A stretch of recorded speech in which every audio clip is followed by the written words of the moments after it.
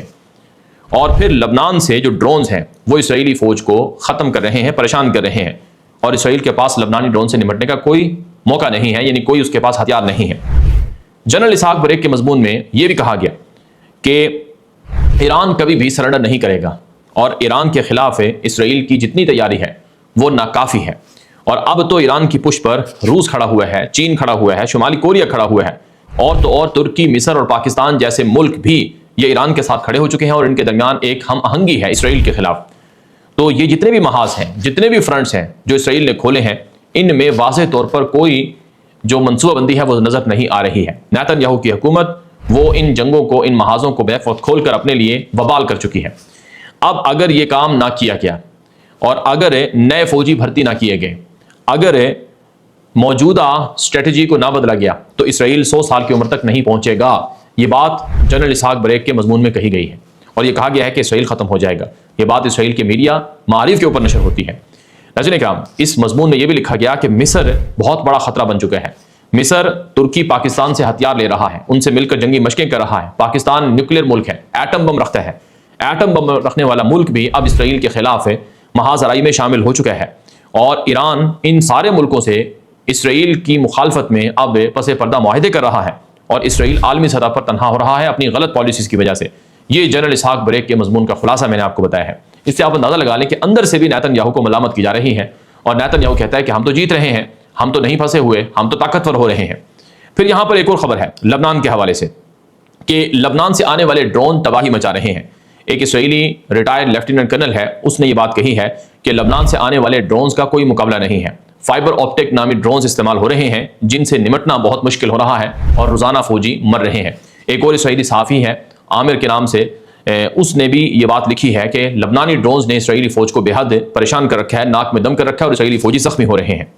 ایک اور خبر لبنان کے حوالے سے یہ ہے کہ اسرائیل لبنان پر شدید بمباری کر رہا ہے۔ لبنان میں کئی ٹنلز کو، سرنگوں کو تباہ کرنے کا دعویٰ کیا گیا ہے، اور لبنان کے مزید علاقوں کو خالی کرنے کا حکم دے دیا ہے۔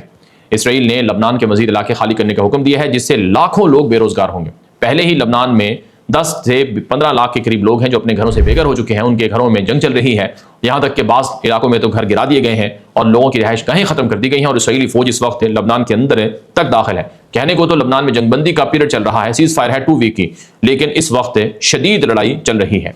دوسری طرف آج شام کے اوپر بھی اسرائیل کا حملہ ہوا ہے۔ میرے سامنے تازہ ترین رپورٹ موجود ہے کہ شام کے علاقے درعا پر اور کنیترا پر اسرائیلی فوج آج حملہ آور ہوئی ہے۔ شامی میڈیا اور شامی ذرائع ابلاغ پر یہ چیزیں نشر ہوتی ہیں،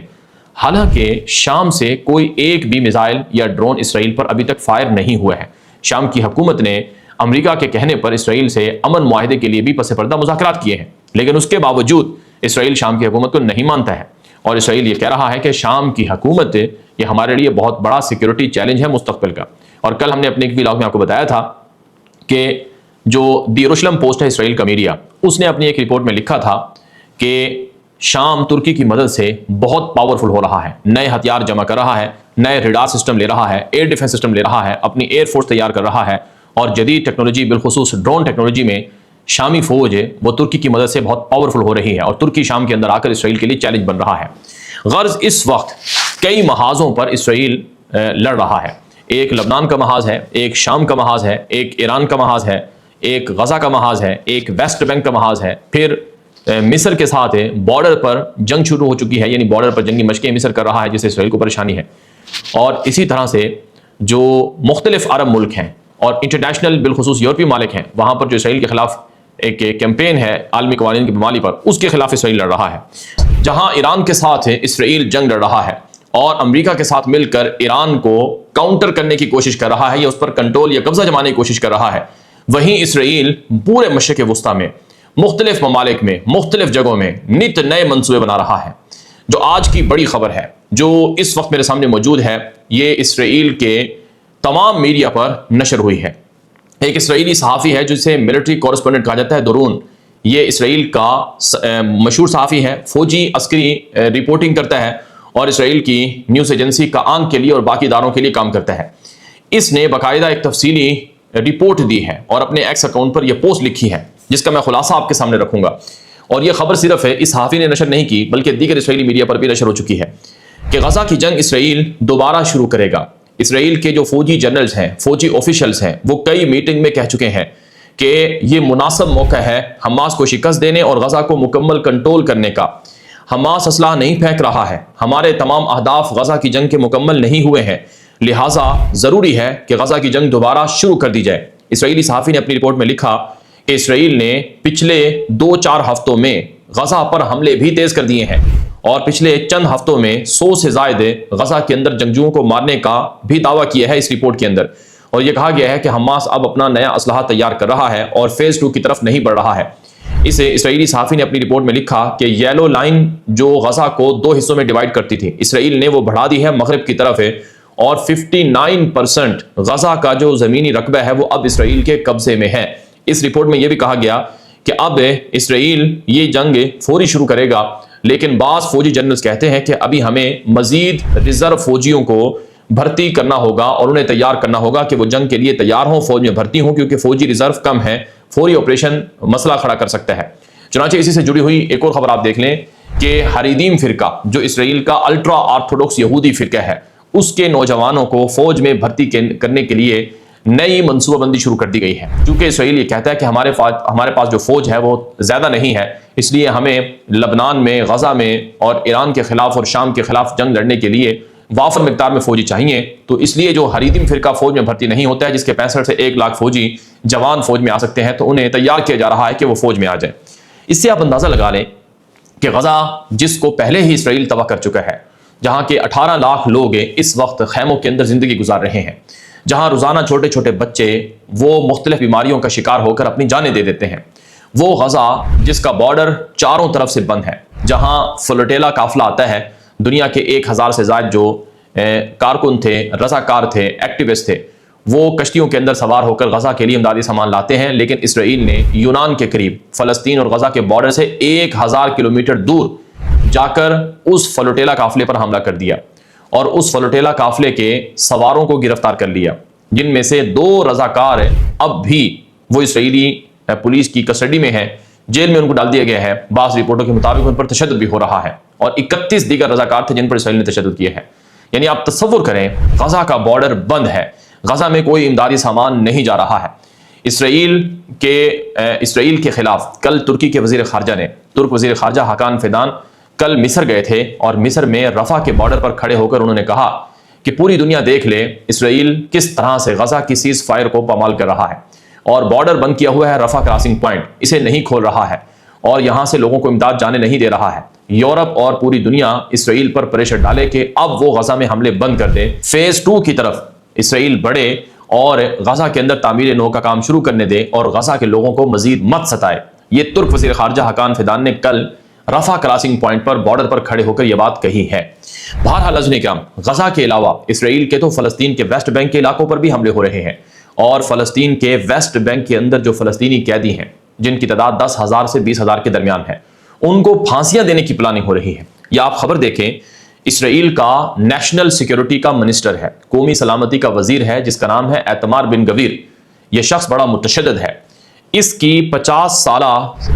سال مکمل ہونے پر اس کی 50ویں سالگرہ ہوئی ہے۔ یعنی اسرائیل کے قومی سلامتی جو کہ انتہا پسند ہے، جس پر یورپ کے اندر بھی پابندیاں لگی ہوئی ہیں، بن گویر، اس کی سالگرہ ہوتی ہے 50ویں۔ تو اس نے ایک بہت بڑا کیک بنوایا اور اس کی بیوی نے اس کو جو کیک دیا سالگرہ پر، اس میں پھانسی کا پھندا گولڈن کلر کا بنا ہوا تھا۔ اور یہ ایک علامت تھی، کیونکہ یہی نیشنل سیکیورٹی منسٹر ہے اسرائیل کا جو کہتا ہے کہ فلسطینی قیدیوں کو جیلوں میں پھانسی دے دی جائے۔ تو ایتمار بن گویر اس نے اپنی 50ویں سالگرہ پر خود ایک بہت بڑا کیک بنوایا، جس میں پھانسی کا پھندا کیک کے اوپر بنوایا، اور پھر اس کی بیوی نے جس کو کیک دیا اس پر بھی پھانسی کا پھندا بنا ہوا تھا، اور یہ خود بھی اپنے کپڑوں کے اوپر جو علامت یا بیج پھانسی کے پھندے کا پہن کر پھر رہا ہے، اور یہ مہم چلا رہا ہے کہ اسرائیل جتنے فلسطینی قیدی ہیں، چاہے وہ بڑے ہیں چھوٹے ہیں، یعنی جو ٹاپ لیڈرز بھی ہیں، جو بھی ہیں، ان سب کو پھانسیاں دے دے اور اسرائیل کی جیلوں کو خالی کر دیا جائے۔ اور آپ جانتے ہیں عالمی سطح پر اقوام متحدہ، ہیومن رائٹس آرگنائزیشن اور دیگر جو عالمی قوانین ہیں، ان کے مطابق دنیا کے کسی بھی قیدی کو کسی بھی ملک میں جب تک مکمل عدالتی جو انصاف کے تقاضے ہیں اس کے لیے پورے نہ کیے جائیں، اسے پھانسی نہیں دی جا سکتی ہے۔ اب یہاں تو فلسطینی قیدیوں کو نہ وکیل حاصل ہیں، نہ ہی ان کے کیسز چلتے ہیں، لیکن اسرائیل کہتا ہے کہ ہم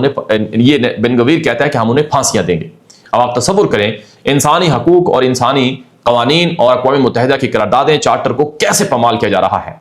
یہی نہیں ناظرین اکرام، میرے سامنے اسرائیل کے وزیر خارجہ گیدون سائر کا بیان موجود ہے۔ یہ میں چیزیں آپ کو اس لیے بتا رہا ہوں، ثبوتوں کے ساتھ بتا رہا ہوں، تاکہ آپ دیکھیں کہ اسرائیل کیا کر رہا ہے۔ گیدون سائر جو اسرائیلی وزیر خارجہ ہے، اس نے ٹی وی انٹرویو میں کہا کہ ہم پورے لبنان پر قبضہ کر سکتے ہیں۔ لبنان کوئی چھوٹا ملک نہیں ہے، لبنان ایک تاریخی بڑا ملک ہے جہاں عیسائی بھی رہتے ہیں، مسلمان بھی رہتے ہیں۔ اس لبنان پورے پر اسرائیلی وزیر خارجہ کہتا ہے کہ ہم قبضہ کر سکتے ہیں، لیکن فی الحال ہمارے پاس فوج کی کمی ہے، ہمیں 5 سے 6 یا 7 آرمی مزید چاہیے، اور ہم کوشش کر رہے ہیں کہ لبنان کو اپنی گرفت میں لے لیں۔ اب لبنان پر قبضے کی بات کون کر رہا ہے؟ اسرائیل کا وزیر خارجہ، کیونکہ عام طور پر جو وزارت خارجہ کی پوسٹ ہوتی ہے یہ ڈپلومیسی والی پوسٹ ہوتی ہے، یعنی اس کے ذریعے سے ایسے بیانات نہیں دی جاتے جو متشدد وزیر دے رہے ہیں، یعنی جیسے ایتمار بن گویر دے رہا ہے، جیسے سموترچ وزیر خزانہ بیان دے رہا ہے، ایسا بیان اسرائیلی وزیر خارجہ سے توقع نہیں کیا جا سکتا ہے، کیونکہ یہ ڈپلومیسی کی بات ہوتی ہے۔ لیکن یہاں تو سارے ہی اسرائیلی وزیر، نیتن یاہو کی حکومت میں جو بھی شخص شامل ہے، وہ اتنا متشدد ہے کہ وہ اپنے سوا دنیا کے کسی ملک کو، کسی قانون کو، کسی قرارداد کو نہ تو مانتا ہے، نہ ہی اسے سننا چاہتا ہے۔ اب آپ یہ جو اسرائیلی وزیر خارجہ ہے گیدون سائر، اس کی آپ ایک اور سٹیٹمنٹ دیکھیں۔ اس نے کہا کہ دی ہیگ جو عدالت ہے وہاں پر ICC انٹرنیشنل کرمنل کورٹ، جس نے اسرائیل کو غزہ میں جنگی جرائم کا مرتکب قرار دیا، نیتن یاہو اور اسرائیل کے سابق وزیر دفاع کے وارنٹ جاری کیے، اس دی ہیگ عدالت پر امریکی صدر ٹرمپ مزید پابندیاں لگائے گا اور اس عدالت کو ختم کر دیا جائے گا۔ یعنی وہ عالمی عدالت انصاف، وہ عالمی عدالت جہاں پر ظلم و ستم کے خاتمے کے لیے بات ہوتی ہے، اس کو اسرائیل اور امریکہ مل کر، ٹرمپ مل کر ختم کر دیں گے، یہ اسرائیلی وزیر خارجہ گیدون سائر کہتا ہے۔ اسرائیلی وزیر خارجہ نے یہ بھی کہا انٹرویو میں کہ فرانس نے تو فلسطین کی ریاست کو تسلیم عالمی سطح پر کروا لینا تھا، لیکن کئی ممالک نے ہمارا ساتھ دیا اور فلسطین کی ریاست کو تسلیم کرنے کی جو فرانس کی اور سعودی عرب کی مہم تھی وہ ناکام ہوئی۔ اس میں جنوبی کوریا ہمارے ساتھ تھا، جاپان ہمارے ساتھ تھا، سنگاپور، نیوزی لینڈ ہمارے ساتھ تھے، یہاں تک کہ جرمنی اور اٹلی نے ہمارا ساتھ دیا۔ اٹلی کے حوالے سے اسرائیلی وزیر خارجہ گیدون سائر نے کہا کہ اٹلی اگر نہ ہو تو یورپ کے اندر ہمیں بہت سے مسائل کا سامنا کرنا پڑے۔ ناظرین کرام، جو فلسطین کی ریاست ہے، اقوام متحدہ کی قراردادوں کے مطابق فلسطین کے لوگوں کو اپنی زمینوں پر اپنے گھروں میں رہنے کا حق حاصل ہے، ان کا ایک ملک ہونا چاہیے، ان کا پاسپورٹ ہونا چاہیے، ان کے پاس ایئرپورٹ ہونے چاہیے، ان کے پاس دنیا سے معاملات کرنے کے اختیارات ہونے چاہیے۔ لیکن اسرائیل کہتا ہے کہ فلسطین کے نام کی کوئی ریاست نہیں ہے اور ہم کسی فلسطینی ریاست کو نہیں مانتے ہیں۔ اب آپ یہ ذرا بیان دیکھیں، اسرائیل کا متشدد دوسرا وزیر ہے جو وزیر خزانہ کے عہدے پر ہے، سموترچ، اس نے ایک بیان کیا ہے، اس میں کہا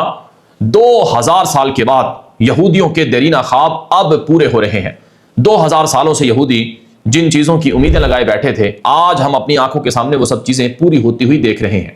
سموترچ نے کہا کہ غزہ سے لبنان تک اور لبنان سے یمن تک، یمن سے ایران تک ہر جگہ پر اسرائیل جیت رہا ہے، ہر جگہ پر اسرائیل کی جارہ داری ہے۔ سموترچ اسرائیلی وزیر خزانہ نے کہا کہ امریکی صدر ٹرمپ ایک بہت بڑا معجزہ ہے خدا کی طرف سے، ایک بہت بڑا انعام ہے اسرائیل کے لیے۔ اگر ٹرمپ نہ ہوتا تو آج اسرائیل یہاں نہ کھڑا ہوتا۔ اسی وزیر خزانہ سموترچ نے کہا کہ سابق امریکی حکومت جو بائیڈن کی، وہ تو اسرائیل پر پابندیاں لگا رہی تھی، اور جو کملا ہیرس جو ٹرمپ کے مقابلے میں امیدوار تھی امریکہ کی صدارتی، اگر وہ جیت جاتی تو آج اسرائیل کے ساتھ بہت برا ہوا ہوتا۔ یہ اسرائیلی وزیر خزانہ سموترچ کا بیان ہے۔ تو اس سے آپ اندازہ لگا لیں کہ اسرائیل کے سارے وزراء وزیر اعظم سمیت کتنے متشدد ہیں، اور وہ کس طرح سے گریٹر اسرائیل کے منصوبے آگے بڑھا رہے ہیں۔ اب اس نے ایتمار بن گویر نے کہا کہ آپ دیکھیں گے، ابھی ہم نے بہت کچھ دیکھ لیا ہے، ہماری آنکھوں کے سامنے ہماری زمین بڑھے گی اور ہمیں مکمل ساری زمین مل جائے گی، جیسے گریٹر اسرائیل وہ اسرائیل کے اندر کہا جاتا ہے۔ یہ اسرائیلی وزیر خزانہ کی سٹیٹمنٹ ہے۔ تو اس سے آپ اندازہ لگا لیں کہ اسرائیل کے اندر تمام وزراء اور تمام حکومتی آفیشلز وہ نہ عالمی قوانین کو مانتے ہیں، نہ ہی انٹرنیشنل قراردادوں کو مانتے ہیں۔ حالانکہ فلسطین غزہ جانے والے فلوٹیلا قافلے میں اسپین کے شہری تھے۔ اسپین کے وزیر اعظم پیڈرو سانچیز نے کل اپنے بیان میں کہا ہے کہ نیتن یاہو اسپین کے شہریوں کو جو تم نے اغوا کیا انہیں چھوڑ دو، اور میں ہسپانوی شہریوں کی حفاظت کروں گا، اور عالمی قوانین جو تم پامال کر رہے ہو نیتن یاہو، اس کا تمہیں حساب دینا ہوگا۔ فرانس بھی یہی کہہ رہا ہے، دنیا کے تمام بڑے بڑے ممالک یہ کہہ رہے ہیں، لیکن ٹرمپ کی وجہ سے نیتن یاہو اور اس کی حکومت کو کھلی اجازت ہے، وہ جو چاہیں کریں۔ اب آپ لبنان کے حوالے سے ذرا سن لیں کہ لبنان میں اسرائیل کے جو حملے جاری ہیں اس کی وجہ سے کتنا نقصان ہو رہا ہے۔ میرے سامنے یہ اس وقت رپورٹ موجود ہے جو TRT عربک پر نشر ہوتی ہے کہ لبنان کے اندر جو اسرائیل کے پچھلے 24 گھنٹوں میں حملے ہیں 44 سے زائد ہوئے ہیں، جس میں 16 افراد جاں بحق ہوئے ہیں اور درجنوں زخمی ہوئے ہیں۔ اور اسی رپورٹ میں بتایا گیا ہے کہ 2 مارچ سے لے کر اب تک، یعنی تقریباً 2 مہینوں میں اسرائیل نے لبنان کے اندر کوئی 2659 لوگوں کو مار دیا ہے اور 8183 لوگوں کو زخمی کیا ہے۔ یہ TRT عربک کی رپورٹ ہے۔ اس سے آپ اندازہ لگا لیں کہ لبنان ہو، غزہ ہو، فلسطین کا ویسٹ بینک ہو، یا پھر شام ہو، یا پھر ایران ہو، ہر جگہ پر اسرائیل دندناتا پھر رہا ہے کوئی جو اسے اسرائیل کو عالمی قوانین کی پامالیاں سے روک سکے کہ تم عالمی قوانین کی پاسداری کرو؟ اب تک کے لیے اتنا ہی۔ اپنی رائے کا اظہار ضرور کریں، اجازت دیجیے۔ السلام علیکم ورحمۃ اللہ وبرکاتہ۔